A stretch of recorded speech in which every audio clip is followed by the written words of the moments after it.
Hello. It's Michelle Thompson with Resistant Vision Coaching and Consulting. And this evening I'm doing a workshop called Managing the Pressure of Billable Hours. So um, it's a pleasure to have you with us this evening. And we're going to do a few things. I'm going to give you a hack for doing that. We're going to take a little time to become calmer in our bodies so we can actually apply the hack. And I'll tell you next steps for sorting out how to implement this in your lives because while we're going to do really deep and important things here. The question is, how do you keep it going so that you can have a practice that brings you all of the pleasure and delight that you would like to have? So, I'm going to start with a story. And I have to say that I never worked in a firm. I did public interest work, but I also worked 70 to 90 hours per week. I was living in Washington, D.C., and I was working with a labor union. And I would negotiate collective bargaining agreements. And I was living in D.C., I would commute to Baltimore. My days would start at 6 a.m.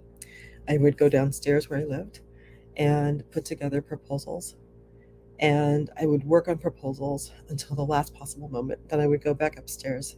I would get dressed. I would go in the kitchen and grab something for breakfast, and I don't remember what, which is really unusual because I love food and I know what I eat.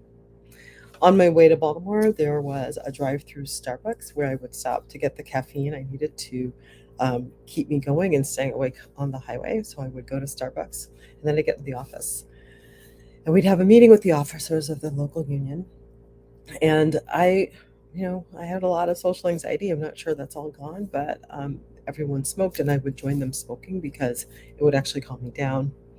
And once all of the proposals were vetted and cleared, I would get back on the road. Sometimes I would actually drive to the eastern shore of Maryland, which was 2 hours from Baltimore. Sometimes I go straight to DC. But the bottom line is that I was out working until 9 o'clock, 10 o'clock at night often. So one one evening, and then it would all start again the next day. Fridays were different. Fridays were the days where I would take questions from union members and try to help them solve some of the problems that they faced in their workplace. And yeah, that was a little bit different. And I could end at 5. I generally didn't work weekends, although some weekends I would put in some time. Sometimes we had workshops or we were at conventions or whatever, but I didn't necessarily work weekends. So I understand what it is to be very, very pressed with time. One of the days where I was driving to Baltimore, it was a very different experience for me. And it wasn't anything about the road or anything about the journey. But I'm driving along and it was like I felt a presence in the car, right? And that presence was in a car seat in the back, right? It was just a presence.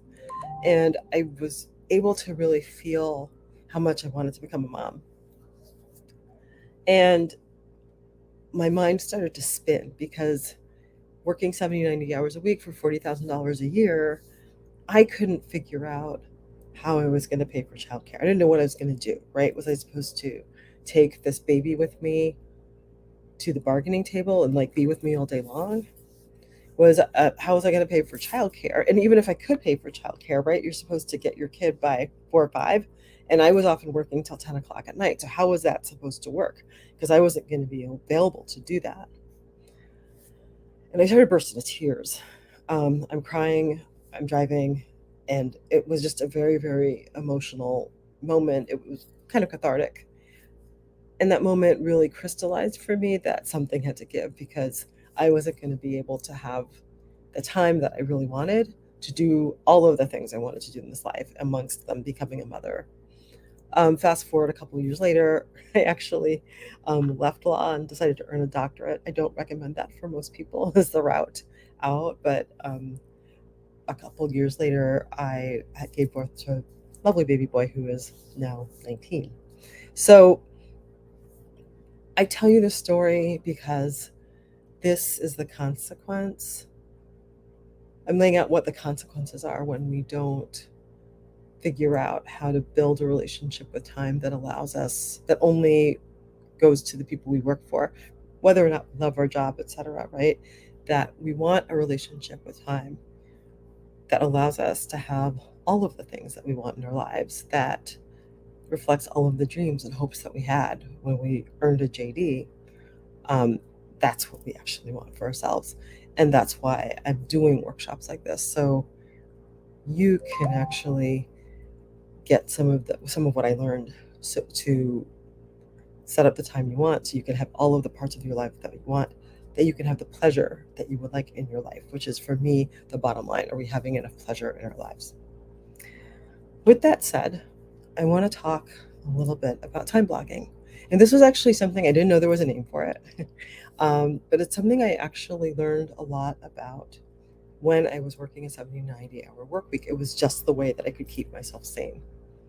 So, in the midst of all of this, what on earth was it that I did? At the beginning of the day, yes, I would go down and I would start working on proposals. But before I did that, I would take a piece of paper, because it wasn't so much digital at the time. I'd take a piece of paper and I would lay out what I was going to be doing for each hour of the day, right? And that included, let's say from 6:30 to 7:30, I would be doing proposals, and the time I was in Baltimore and when I would be at the table. So I knew exactly the windows of time I would have available. So what does that mean when I know what the windows of time that I have available are? What that means is that if I know I have 2 hours, I have a real sense of what I can do in a 2 hour block, and I can plan for that time and nothing more. And that was a game changer for me, right? So I knew that I was not in a position where I could be taking calls from union members to solve their problems, because I really didn't have the time to do it. I didn't want to do it in the car while I was driving along, right? That time didn't exist. So I developed systems so that members knew that they could get a hold of me and when they could get a hold of me. So that generally meant, I will talk to you on Friday between 9 and 4:30 p.m. That's it. That's when you actually get me. And please talk to your shop steward if you have any questions in the interim. It was a very simple fix, but it was laying out my time blocking, if you will, that allowed that to be a reality. So, what might that look like for you? For you, it may mean that you sit down at the beginning of the day and you actually decide what is most important for you to do, right? If you could get one thing done in that day, what would you get done? And then you look at your schedule and you decide when you're going to get it done. It would mean that you would hold that time sacred, if you will, that nothing else was going to interfere with that time. And it doesn't matter if a partner's calling you, it doesn't matter if someone wants help with something, right? Like, no, no, no, this is the time that I'm going to do, fill in the blank. And things can be worked, you can work everything else around that. I hope that makes sense. That's all time blocking is. I am regularly in the habit of making sure that those times are actually in my calendar so that I can see them and I know what's going to happen when, right? So I'm going to see if I'm going to show you my screen.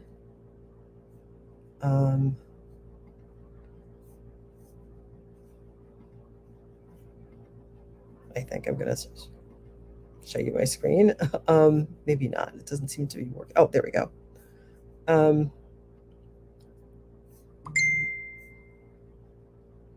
It's not going to work tonight. But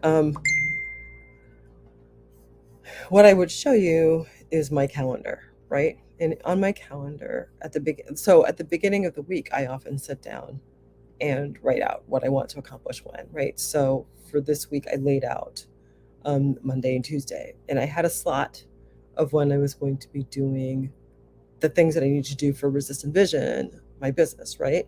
I had a slot for when I was going to be visiting my spouse. I have slots for meals. Like all of this stuff is there, right? And so I know what the block of time is, right? And my times are in different colors. I know what the block of time is, and I know, and then I have a sense of what can I actually get done in that time. And I'm not super stressed out because I know exactly what it is. I hope that makes sense. I wish I could show you what I was talking about, but that's really the key to making sure that you can set the priorities you want to set for doing your work, and also for not feeling overwhelmed by the work that you do. Otherwise, we just feel unbelievably overwhelmed and we can't figure out when to do what, etc. And then the pressure continues to build. So that's the tip. That's the tip for tonight, time blocking. But to do time blocking, right, we need to be in a position where we're not freaked out about saying that that's what we're going to be doing with our time and when. We need to be in the position, I'll turn on the light here, to hold the line with people who would want to grab our time for something else, right? So I say this because we make decisions to do things all the time. And then it's like the universe is testing us. Like, you sure you want to do that? You really, really want to do that? And then and then we get tested. We're tested over and over again to about whether we're going to do it, right? So the first time you time block, I promise you something's going to come up. The phone's going to ring. Someone's going to walk in your office, right? And it's a test to see if you're going to hold it, which is also very stressful, right? It might be easier to say, forget it, like whatever do you want, right? But this is the key to making sure that you're getting that priority item done. It might be drafting a contract, like I would do, right? It might be preparing something for litigation. It might be all sorts of things, right? You have to hold the boundary with that. And that's where EFT comes in, right? Um, it helps us to pull off the stress of holding the boundary so that we can just be centered and not be energetically freaked out about it. And we can just say, no, I can't do that now. Can I get back to you at 4? I can't do that now. Can I get back to you at 11? Relaxedly. And, people will generally say, oh, of course, absolutely. So I've given you the tool, time blocking. I'm going to give you another tool to help reinforce that for you, right? Emotional freedom techniques. It's also called tapping. If you've been watching me on Twitter or LinkedIn, you've seen, or YouTube, you may have seen me do this before. So we're actually just going to tap on taking a stand about other people infringing on your time. So I'm going to, number one, take complete responsibility for what we're going to do. If the words don't work for you, please change them to words that do. You don't have to know anything. All you have to do is follow me. And we're gonna just do a round or two to help clear the stress around holding your line about doing time blocking. So we'll start by tapping on the side of the hand, and you're gonna repeat this phrase after me. Even though I don't want to tell people no, so I can move my priorities forward, I'm open to the possibility that this can shift. Still tapping on the side of the hand. Even though I don't want to say no, so I can move my priorities forward, I'm open to the possibility that this can shift. And still on the side of the hand. Even though I don't want to tell people no, so that I can move my priorities forward, I'm open to the possibility that this can shift. I'm going to start tapping on the top of the head and then repeat. I don't want to say no, so I can move my priorities forward. Tapping on the eyebrows. I don't want to say no, so I can move my priorities forward. Tapping on the sides of the eye. I don't want to say no, so I can move my priorities forward. Tapping underneath the eyes. I don't want to say no so I can move my priorities forward. Tapping above the lip. I don't want to say no so I can move my priorities forward. Tapping with the chin. I don't want to say no so I can move my priorities forward. Tapping on the collarbones. I don't want to say no so I can move my priorities forward. Tapping underneath the arm. I don't want to say no so I can move my priorities forward. And tapping on top of the head. I don't want to say no so I can move my priorities forward. Take a deep breath in and out. I want you to guess before we started tapping, like if we looked at 0 to 10, 0 being no charge, negative charge at all, 10 being a very high negative charge. Guess how much charge was on I don't want to say no so I can move my priority forward. Guess what that was. And now I want you, and then after you do that, just guess what the charge is now. I suspect it shifted a little bit. Okay, we're going to tap again. Even though I don't want to say no so I can move my priorities forward, I'm open to the possibility that this can shift. Still on the side of the hand. Even though I don't want to say no so I can move my priorities forward, I'm open to the possibility that this can shift. And still on the side of the hand. Even though I don't want to say no so I can move my priorities forward, I'm open to the possibility that this can shift. Tapping on the top of the head. I don't want to say no so I can move my priorities forward. Tapping on the eyebrows. I don't want to say no so I can move my priorities forward. Tapping on the sides of the eye. I don't want to say no so I can move my priorities forward. Underneath the eyes. I don't want to say no so I can move my priorities forward. Tapping above the lip. I don't want to say no so I can move my priorities forward. Tapping above the chin. I don't want to say no so I can move my priorities forward. Tapping on the collarbones. I don't want to say no so I can move my priorities forward. Tapping under the arm. I don't want to say no so I can move my priorities forward. And tapping on top of the head. I don't want to say no so I can move my priorities forward. Take a deep breath in. And exhale. And guess again between 0 and 10 how you're feeling right now. I know I feel a lot more relaxed. And then my body just kind of feels relaxed. So just know how you feel. It's that kind of work that can help us reinforce the decision we're making about how we're going to use our time and making sure that the priorities we set for our time are respected so that whoever walks into our office doesn't bowl us over with whatever they think is most important at that moment. And you can actually move the priorities that you want to move.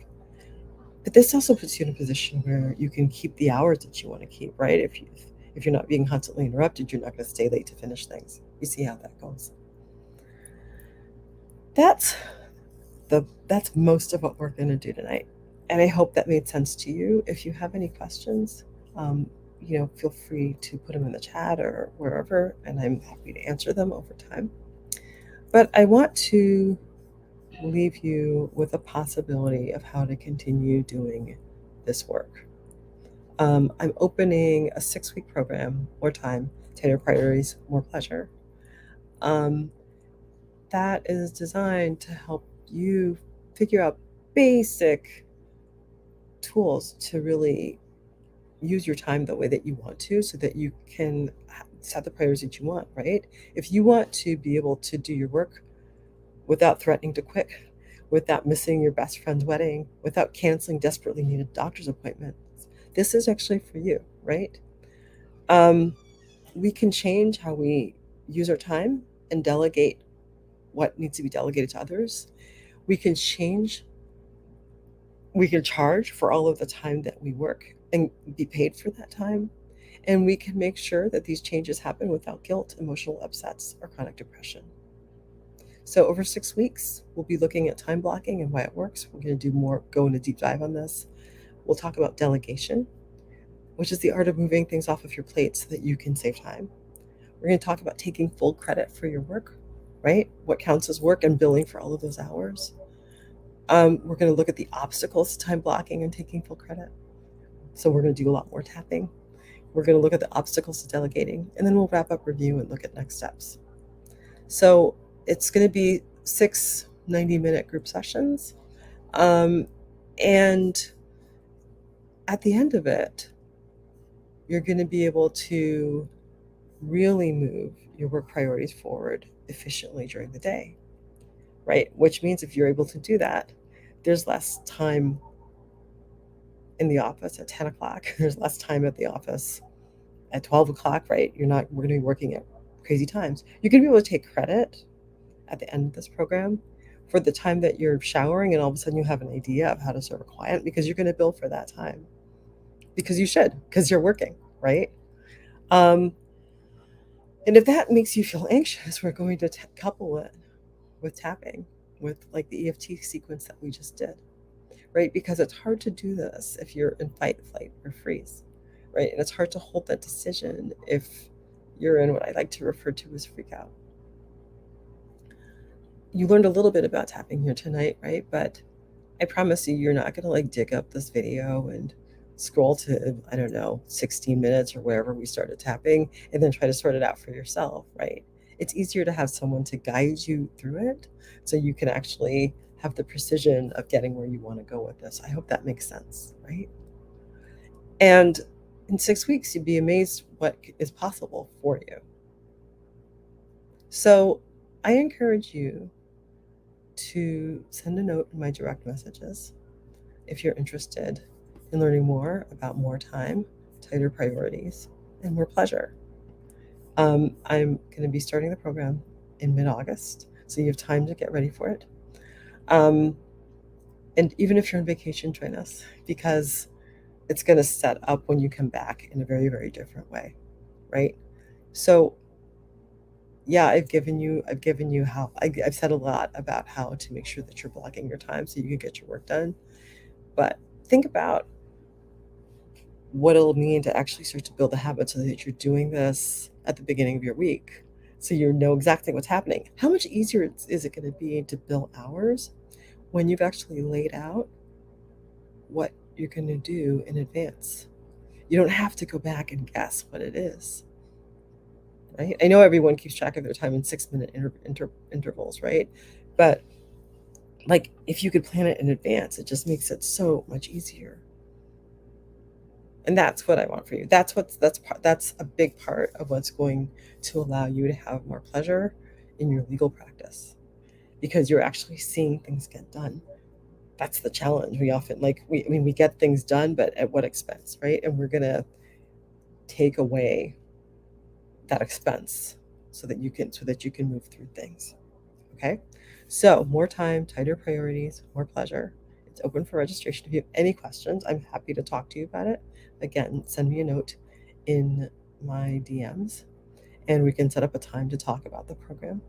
I would love to share more with you about it um, because to be able to delegate, to be able to really block your time, to be able to really take credit for all the time that you spend doing your work, right? It's not when you have the product, right? It's about the thinking. You're paid to think, right? It's about the thinking that you do to create the work that you do that is actually benefiting clients. To actually take full credit for all of that is an important thing, an important skill to learn. And to own that work and to own it in the way of billing is it's invaluable. And that's what we're gonna do over the 6 weeks that we're together.